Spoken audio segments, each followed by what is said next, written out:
Welcome back. ಎಲ್ಲರೂ ಕೇಳ್ತಿದ್ರಿ, ಅಕ್ಕ ನಿಮ್ಮ ಮದುವೆಯಾಗಿ ಎಷ್ಟು ದಿನ ಆಯಿತು, ಎಷ್ಟು ವರ್ಷ ಆಯಿತು, ನೀವು ಮಕ್ಕಳೆಲ್ಲ ಹಂಗೆ ಹಿಂಗೆ ಎಲ್ಲರೂ ಇನ್ಸ್ಟಾಗ್ರಾಮ್ದಾಗ ನನಗೆ ಎಷ್ಟೋ ಮೆಸೇಜ್ ಹಾಕಿದ್ರಿ. ಮದುವೆಯಾಗಿ 1.5 ವರ್ಷ ಆಯಿತು.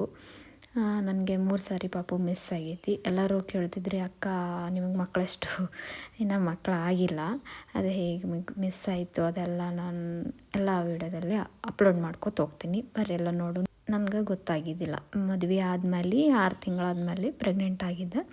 ಅದಾದಮೇಲೆ ನನಗೇನು ಯಾವುದು ಏನು ಅಂತ ಒಂದು ಗೊತ್ತಾಗಲಿಲ್ಲ.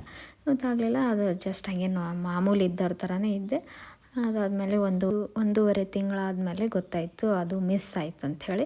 ಮತ್ತು ಅದು ಮಾಮೂಲಿ ಹಾಗೆ ಎಲ್ಲ ಮೆಡಿಸಿನ್ ಅದೆಲ್ಲ ತೊಗೊಂಡೆ. ಆಮೇಲೆ ನೆಕ್ಸ್ಟ್ ಮತ್ತೆ ಹಾಸ್ಪಿಟಲ್ಗೆ ಹೋದ್ವಿ. ಹಾಸ್ಪಿಟಲ್ಗೆ ಹೋಗೋಣ ಮತ್ತೆ ಎಲ್ಲ ಸ್ಕ್ಯಾನಿಂಗ್ ಮಾಡಿಸ್ಬೇಕು, ಅದು ಇದು ಅಂತ ಎಲ್ಲ ಹೇಳಿದರು. ನೆಕ್ಸ್ಟ್ ವೀಡಿಯೋದಾಗ ಸಿಗೋಣ್ರಿ. ಯಾರೆಲ್ಲ ನನ್ನ ಚಾನಲ್ ಸಬ್ಸ್ಕ್ರೈಬರ್ ಆಗಿಲ್ಲ, ಸಬ್ಸ್ಕ್ರೈಬ್ ಮಾಡಿ, ಲೈಕ್ ಶೇರ್ ಮಾಡಿ. Thank you, bye.